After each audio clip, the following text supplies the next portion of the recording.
Agora a gente vai conversar sobre a sua saúde, preste muita atenção nesse tema, que a gente vai conversar com a doutora Pérola Grimberg Plappler. Ela é médica fisiatra. Bem-vinda à revista, tudo bem? Muito obrigada, é um prazer estar aqui. Obrigada pela oportunidade. Obrigada pela presença também. Vamos conversar sobre um problema que atinge uma camada importante da população. A gente está falando em 7% dos brasileiros. Isso representa aí em torno de 15 milhões de pessoas.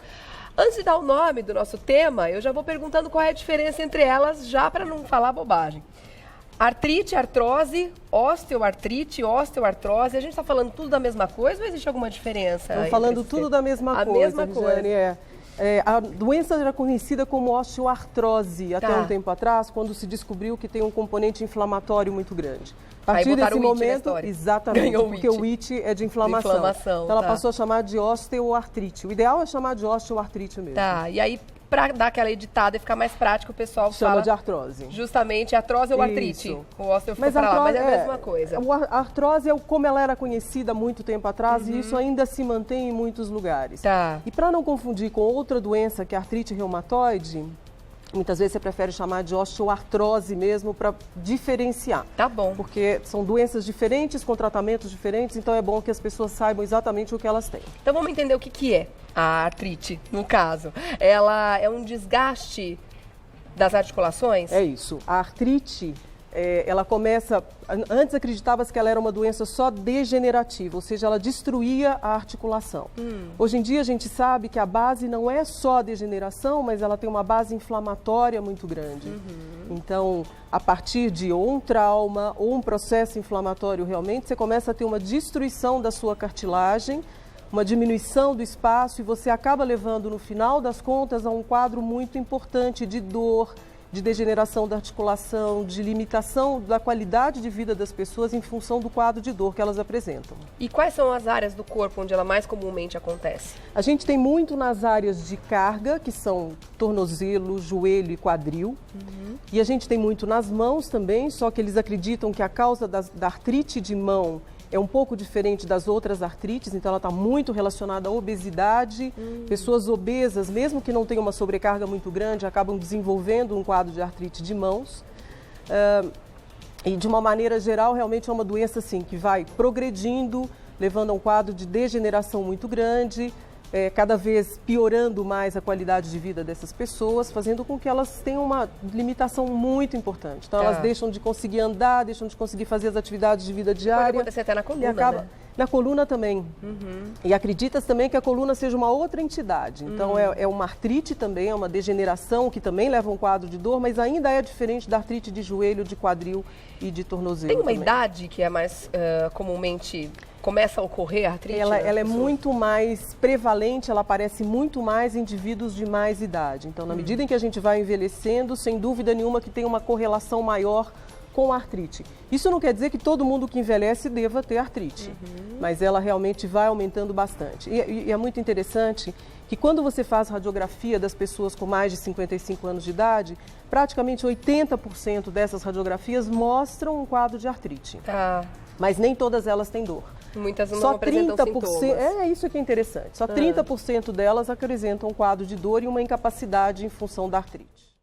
E eu quero, por favor, que você explique para a gente o que essa foto representa, doutora. Bom, o que a gente está vendo aqui são alguns nódulos que vão se formando nas juntas, nas articulações. A gente está vendo aqui nessa região o outro, os dedos vão entortando, a gente está vendo esse dedo bem mais torto, olha mais um nódulo aqui. Então esses nódulos vão acontecendo nessas articulações exatamente por causa da artrite. Isso é a própria artrite mostrando, se manifestando nessas articulações. Tá, então fisicamente o que a gente consegue entender é que apesar de ter um desgaste da articulação, como você vai explicar melhor aqui nessas maquetes, mas a gente tem um aumento daquela região. Então a cartilagem está sendo substituída por alguma outra estrutura? Ela está sendo destruída, na verdade, e o osso começa a crescer. O osso subcondral, que é o osso que fica abaixo, logo abaixo dessa cartilagem, ele começa a crescer e a gente começa a ter os bicos de papagaio. Sim. Então isso também acaba sendo um bico de papagaio. Osso batendo no osso, isso é que é muito dolorido, né? exatamente isso. Porque a função da cartilagem, é importante que a gente diga, ela tem uma função de absorver o impacto, de fazer o deslizamento adequado dos ossos. É o amortecedor do corpo, né? Exatamente. Quando você perde esse amortecedor natural, você começa a raspar osso no osso, isso é muito dolorido. Tá certo. Vamos entender aqui, você trouxe uma articulação para a gente ter uma ideia do que acontece quando a gente está perdendo cartilagem. Está vendo o osso normal. Então, a gente está vendo, eu vou até tirar para ficar mais fácil da gente ver. Isso aqui é a cartilagem normal, que a gente está vendo em azul. Tá. E a gente está vendo que ela está bem bonitinha, bem inteirinha. A cartilagem é a parte azul. A parte azul. E essa parte cinza do meio? Essa parte cinza são os ligamentos que a gente está vendo aqui. Tá. E os meniscos que a gente também está vendo em cinza. Na medida em que a gente vai envelhecendo, a gente começa a ter uma degeneração. Então aqui a gente está vendo, nesse daqui, a gente já vê que teve um desgaste pequeno dessa cartilagem. E isso vai progredindo até que a gente tenha um desgaste muito grande. E não só a gente vai vendo o desgaste da cartilagem aqui, tanto na frente do joelho como na parte de trás do joelho, mas a gente vai vendo uma alteração do osso também. A gente vai vendo que o osso vai deixando de ficar liso como ele era e vai começando a criar umas estruturas que são exatamente os bicos de papagaio que a gente chama. Então isso mostra uma degeneração bastante importante da cartilagem, avançada, né? Comprometendo inclusive o osso que é esse osso abaixo da cartilagem, que é o osso subcondral. A gente tem uma preferência desse tipo de problema por homens ou mulheres ou não? Tem alguma questão hormonal envolvida? Homens e mulheres têm artrite. Muitos homens têm uma artrite mais importante em função da atividade que eles desenvolvem ou da atividade esportiva. Pessoas que fazem exercícios de forma muito intensa podem ter lesão da sua articulação. Atletas de alta performance. Exatamente. E a gente tem exemplos de vários atletas que tiveram que fazer próteses, né, das articulações, prótese de quadril, prótese de joelho, exatamente pelo desgaste exagerado dessas articulações. Quando a gente fala em gravidade, as mulheres têm o dobro de artrite mais grave do que os homens. Então, as mulheres, exatamente por um fator hormonal, quando elas deixam de ter a proteção do hormônio estrógeno, elas têm muito mais chance de ter uma artrite mais grave do que os homens. Mas ela é praticamente na mesma quantidade em homens e mulheres. Vamos voltar ao nosso bate-papo sobre artrite. A gente estava aqui querendo saber sobre as causas, né? Tem aí algum culpado, alguma coisa que possa ser evitada ou combatida para não ter o problema no futuro, doutora? Tem algumas causas. A primeira delas pode ser até genética. Então, quem tem já na família alguém com artrite deve se preocupar mais porque pode vir a ter também. Excesso de atividade física ou uma atividade física feita de forma inadequada, em que você sobrecarrega demais determinadas articulações, você pode também ter um quadro de artrite. E um dos principais fatores é a obesidade. Principalmente aquela gordura abdominal, chegou-se à conclusão de que essa gordura, ela produz algumas substâncias inflamatórias e essas substâncias inflamatórias acabam se disseminando pelo corpo todo e levando a um processo inflamatório também das articulações. É um processo de baixo grau, então muitas vezes você não percebe isso, mas isso já é o suficiente para ajudar na destruição dessas cartilagens. Além desse fator, também tem a questão mecânica, que o próprio sobrepeso também, o nosso corpo não está preparado para tudo isso. Né? Antes, inclusive, se achava que a obesidade, que o único fator da obesidade era o fator mecânico, de sobrecarga. E hoje a gente sabe que não, que além da sobrecarga, ele ainda tem essa inflamação que é extremamente danosa para a gente. Diabéticos também? Menos, mas diabéticos também podem ter. Ela também está ligada, então, a diabetes e a artrite, de uma maneira geral, está ligada a uma síndrome metabólica que a gente chama, onde você tem o diabetes, você tem a hipertensão, você tem a dislipidemia, então você tem vários outros fatores que, junto com a obesidade, acabam aumentando a possibilidade de artrite. Bom, então tem alguns fatores que está na nossa mão até combater, a questão da obesidade e tudo mais. Mas o fator genético, por exemplo, a pessoa pode começar a se preocupar. Tem alguma coisa que ela pode fazer a partir de uma certa idade, não sei se é reposição de colágeno, por exemplo, para ajudar a proteger a cartilagem ou protelar a questão lá mais adiante? Tem alguma coisa com relação à prevenção que a gente pode fazer? Então, a prevenção ela passa exatamente por diminuição da obesidade, que é fundamental. Em alguns casos, o uso de órteses, então o uso de palmilhas são importantes também. E a gente tem procurado dizer o seguinte, que a gente é o que a gente come e a gente precisa de proteína para que essa proteína ajude a formar mais colágeno. E esse colágeno que a gente pode tomar, realmente existem alguns suplementos alimentares à base de colágeno que são importantes para ajudar na formação de mais cartilagem e de uma outra substância que é o proteoglicano, que a função dele dentro da articulação é segurar a água. Então, é importante que você tenha água nessa articulação, porque ela ajuda a absorção de impacto. Tá. Então, é importante também que você tenha uma ingesta adequada, e se você não ingere adequadamente, fazer uso desse colágeno hidrolisado, e principalmente o hidrolisado, porque ele tem duas funções. A primeira, ele atua como anti-inflamatório, a gente tem trabalhos mostrando isso, e a outra é que o próprio colágeno, ele funciona como uma estrutura para que você consiga formar mais colágeno. Então, ele é um substrato para que você consiga formar mais colágeno. É a partir de alguma idade específica que a gente começa a perder colágeno? Eu não diria que tem idade, eu diria que tem indicações específicas. Então, alguém que faz muita atividade física, por exemplo, não importa a idade, talvez valha a pena já começar a tomar colágeno. Você não vai dar isso para criança, mas para indivíduos adolescentes e indivíduos de mais idade, não tem a menor dúvida de que você pode iniciar isso.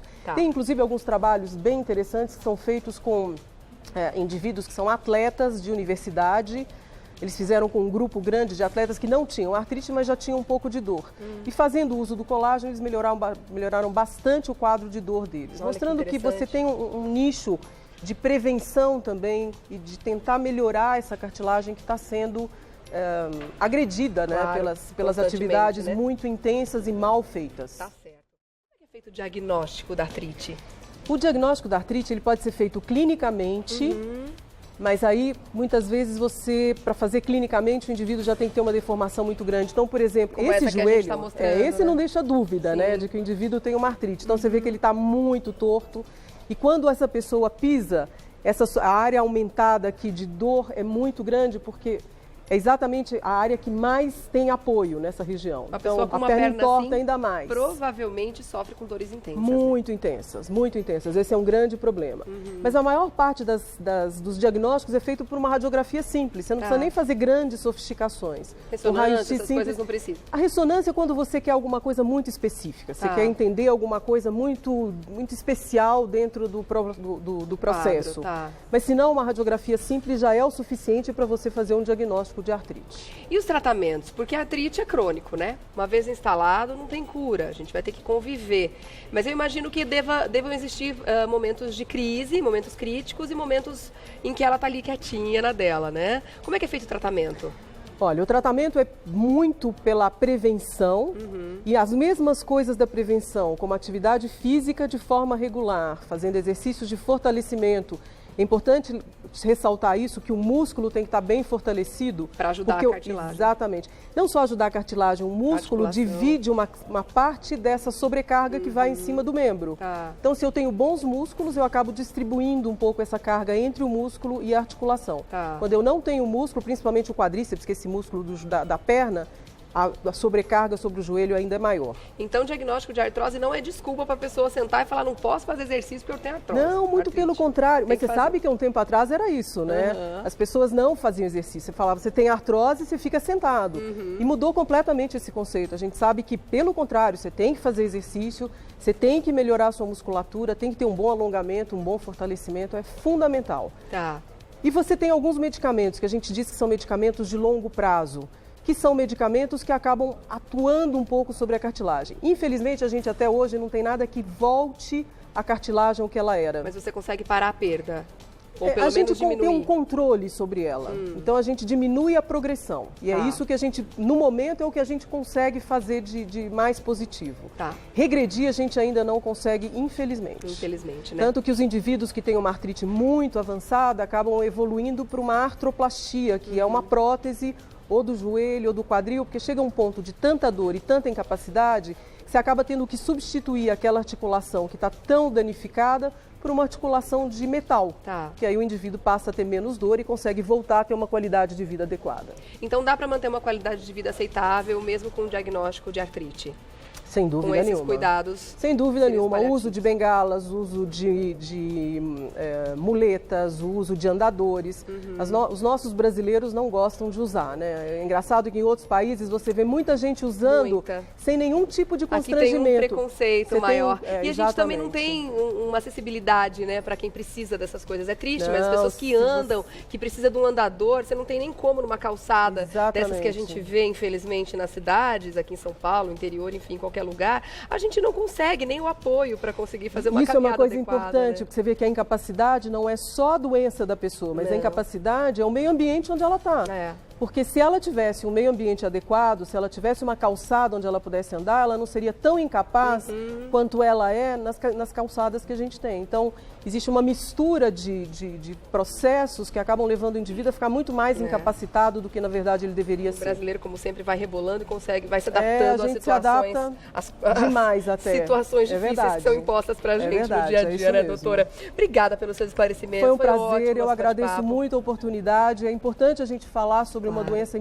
dessas, porque muitos médicos, inclusive, nem têm noção exatamente do que ela é, porque como mudaram muitos conceitos, a gente nem sabe exatamente o que é. Os estudos Muito estão obrigada. evoluindo, né? A gente que agradece. Exatamente. Então, um agradecimento especial à doutora Pérola Grimberg Plappner. Ela é médica fisiatra, diretora da Divisão de Medicina Física do Instituto de Ortopedia e Traumatologia do HC FM USP. Obrigada. Muito pela obrigada. presença aqui mais uma vez, viu? Obrigada Até a a você. próxima, doutora.